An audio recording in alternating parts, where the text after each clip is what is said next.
хариулахгүй гэж болно.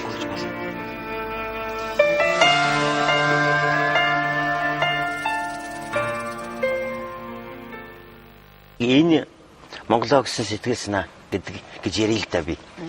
Ард түмний тэр амлалтын нэхээс гадна Монголоо гэсэн нийлэн биш бодлоо гэдэг энэ юмний сэтгэл санаа өөр чанга яаж буусан?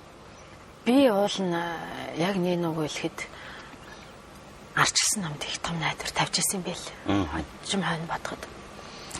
Би арчилсан намд 2001 онд Игэл телевизээс гараад 2 ном надад санал тавихад би тэр үед 72 суудалтай бүх эрхийг дангаар атгахчаас хувьсгалт намыг биш те арчилсан намыг сонгосон. Ганцхан суудалтай те ямар ч хүчгүй болсон.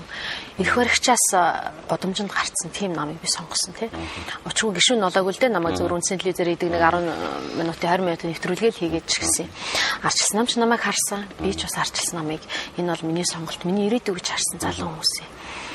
Тэгээд би одоо зүгээр ямар нэгэн хувийн эрх ашиг гэхээсээ илүүтэй энэ бол миний ирээдүй юм гэж харсан. Монголын ирээдүй гэж харсан. Миний цаашдын карьер өсөх боломж те. Миний өрөөгтүүдийн боломж гэж хараад ингэ явж байсан. Гэтэл 2004 он болсон. Тэр биш байсан. Яг л нөгөө миний өмнө байжсэн бидний өмнө 80 жил дагаж явсан социализм нурж унах шиг л миний өмнө байсан тэр итгэл нурж унсан байхгүй. Арчилсан намыг би арчлалын төлөө явж ин жинхэнэ шудраг усны төлөө байна гэж бодсон. Тэгсэн чинь шууд тэд нар санал суудал булаацалтаж тэр арт өмнө өөрт нь итгэж байгаа итгэлийг юу ч биш болгож ингэж хайж байгаа надад үнэхээр аимшигтай санагдсан. Тэгээд би арчилсан нам биш байгаа надад Монгол орн тэр чигээр бол амар байгаа байхгүй. Залуучууд ирээдүй хүмүүс над шиг мэдрэг байгаа. Арт өмнө тэр чигээр над шиг мэдрэг байгаа. Гэтэл арчилсан нам бидний ирээдүй биш байсан. Энэ арчил нь өөрөө бас үнчин биш юм эргэлзээтэй болсон байсан тий. Тэд нар арчил гэдэг нэрийг барайл тэгээд сайхан албан тушаал нөгөө хувьсгалт намтай найзалдаг, чуулган дээр хэрэлдээд оройн тараад казино тоглодог ийм хүмүүс байгааг мэдмэгцээ надад үнэхээр аимшигтай санагдсан. Сэтэл бол энэ л байсан гэж би бодчих. Тэгээд иргэний хөдөлгөөнүүдтэй би шууд нэгдсэн шүү дээ тий. Аливааны цаг нь болно гэж ярьдаг. Цаг гэдэг юм нэг л харагдаад байна да.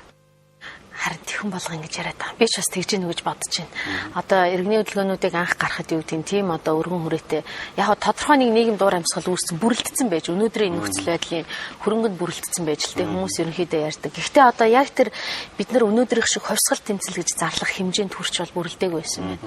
Өнөөдөр бол зөвхөн ядарсан ард иргэд төдийгүй энийг нийгмийн янз бүрийн давхраа бүхлээрээ шүүмжилж байна. Сэхэтнүүд нэг хэсэг айгаад бидний иргэний хөдөлгөөнүүдийг дэмжиж чаддаггүй байсан. Гудамжныхан гэж үздэг байсан. Гарц байхгүй юу гэдгийг янз бүрээр шүүмжлээд ажиглагчийн байранд байсан хүмүүс өнөөдөр шууд оролцогчийн байр суурин дээр орж ирж байна л да.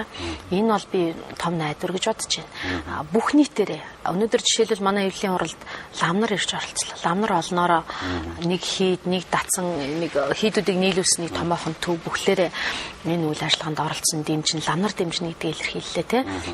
Нийгмийн бүх шат давхраг энийг одоо хүлээн зөвшөөрч байна. Тэгэхээр би бол амжилттай болно гэдэгт эргэлзэхгүй байна. Бүх аймагт тойрлоо шүү дээ. Энд юу харагдав ер нь? Үнэхээр ядуурсан байна. Үнэхээр хүнд байна.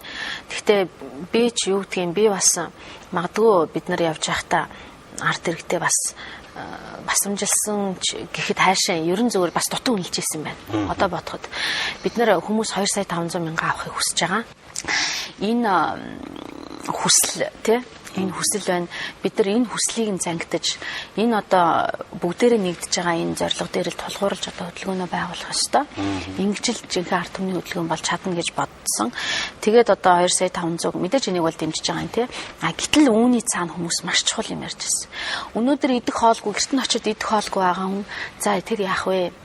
Энэ улс орон тусгаар тогтнол чинь байхгүй болчихж байгаа юм биш. Энэ газар шорооч юу болчиход байна? Бид нар юунд хүрч вэ гэх тий. Энд санаа зовж байна. Өөрөөр хэлбэл бид нар амлалтаар дамжуулаад тэр эх орон тусгаар тогтнол энэ юмыг ойлгуулж хамсан гэж хичээж явсан чинь өөдөөс биднэрт илүү чухал сэтлүүд, илүү чухал фактууд гаргаж ирж тэ айгүй мундаг үндслүүд гаргаж тавьж байгаа байхгүй. Тэгэхээр бид нар иргэдийг бол хинч басамжилж болохгүй юм байна. Хинч дорд үзэж дутуу үнэлж болохгүй юм байна. Би цөөхүлээж гисэн яг тийм эх оронч мундаг зүрхтэй цөстэй тийм арт хүн байх шүү. Тэгээд арт түмнийг бол хизээч тэгж бас ч үлдэх юм байна гэдэг би бол аюул сайн харсан.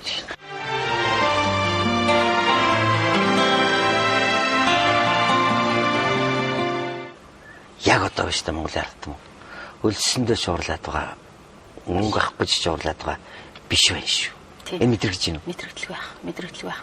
Ер нь арт түмэн өлсөндөө ууралж хувьсгал хийдэг юм байна. Хаач дэлхийн түүхэнд 90 онд ч гэсэн ялгаагүй. Ядарсан зүдэрсэн. Гэхдээ л арт түмэн шодрог ирсийг эрхчлөө хүсдэг. Дандаа тийм гэгэн сайхан юмыг хүсч мөрөөдөж л юм хийдэг юм, өөрчлөлт хийдэг юм байна. Түүнээс биш гид зүйлс чинь ингээд тоолтой болох гэж хийж байгаа тийм хувьсгал дэлхий дээр болсон гэж ерөн сонсогдоогүй тийм ээ. Ерөөсөө л энэ бол ийм хүчээрч угаасаа нийгмийн өөрчлөлт явагддаг байх. Би тэгэхээр монголчуудыг өнөөдөр өлсөндөө биш 2,500,000 бол өвчгээд баларх гадаагаа биш тийм. Ерөөсөө л энэ нийгэм болохгүй байгааг мэдэрсэн, өөрчлөх ёстойг мэдэрсэн ийм хүмүүс л байна гэж ойлгож байна. Ерөөсөө ягаад энэ ард түмдээ амласнаа өгдөг юм ягаад гэж худлаа хэлээд байгаа юм гээд эхлэхдээ бүр цаашаага үнзгэрчлээ гэж бодоод байгаа шүү дээ. Би бол яг үнэндээ тэгж байгаа тэгчлээ л дээ. Яг үнэндээ тэгчлээ. Одоо бид нар 2,500,000 амлалтыг нэхэд ирсэн чинь энэ эрх баригчд болохоор ямар ч үнээр хаваагүй энийг үгүй гэж байна шүү дээ. Энд чи юу гэсэн үг юм бэ те?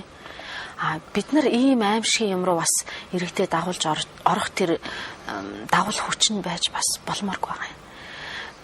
Бүх юм энэ улсаа барьцаанд тавиад амыг хаах гэж байна шүү дээ. Гэхдээ эдний эрх мэдэл ийм үнэтэй юм уу? Тэнд юу байгаа юм бэ те? Сонь байгаа байхгүй юу? Бүгдээрээ ингэж харах хэрэгтэй байна.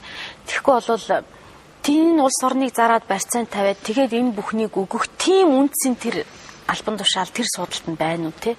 Гэхдээ эднэр явчихаар яачих гээд байгаа юм бэ? Арт түмний өрсөлтийг би илүүлээд явчихаар те? Их сонирн байгаа байхгүй юу? Их олон юм илэрх байхаа гэж бодож байна. Магадгүй өнөөдөр ч гэсэн өвлөн нэвтрүүлэгт хүмүүс оролцоод хэлж байна. Эднэр алдах юм ихтэй болцсон. Тийм учраас зуралдаж байна. Одоо эднэр цаашдаа энэ сандал суудлаасаа гадна те энэ цуглуулсан хөрөнгөө яаж хадгалах уу гэж айж байна. Магадгүй хамгийн их айж байгаа зүйл бол дараагийн шийтгэлээс айжж магадгүй гэж би бодож байна. Иргэд бол одоо тэгээд бид нэр зүг зүгээр тараагаа явуулчих юм уу? Тэгээд дараа нь яах юм? Нөгөө хариуцлага тооцох юм чи яах юм? Бид нар хариуцлага тооцохгүй ингээд явуулчих юм уу? Иргэд асууж байгаа байхгүй юу? Яг хөө би хэлж байгаа л да.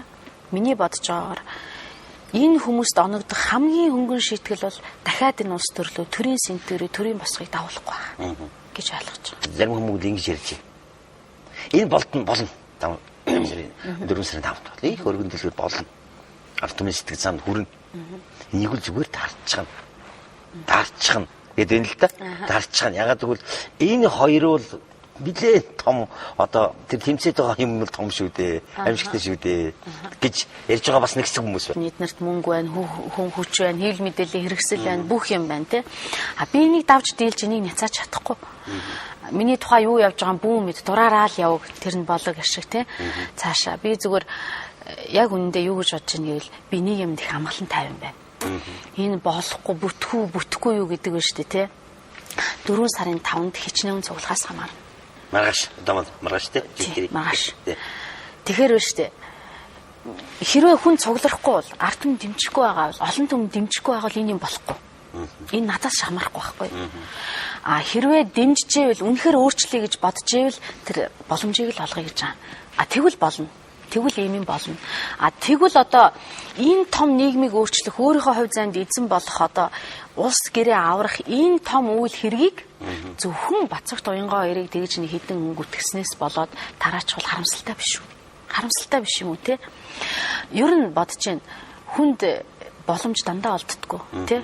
Та битэрт дандаа эргэлтийн цэг гэж байдаг, улс оронд ч байдаг, хүнд ч байдаг, хүний хувь зайд байдаг тий. Тэрэн шиг бид нарт монголчуудад нэг магадгүй эргэлт хийх боломж, тэр эргэлтийн цэг хувь заяа тохиож иж магадгүй. Хэрвээ тийм бол 4 сарын 5-нд амжилттай болно. Олон хүн оролцох хэрэгтэй. Хэрвээ ийм боломжийг, энэ хувь зайны эргэлтийг монголчууд бид алдах юм бол тэ ёстой нэг амдаа орсон шар тусыг хилээрээ түлхдэг шиг энэ боломжийг алдах юм бол бид нар дахиад хэцүү болно. Дахиад хэцүү болно гэж би бодож байна.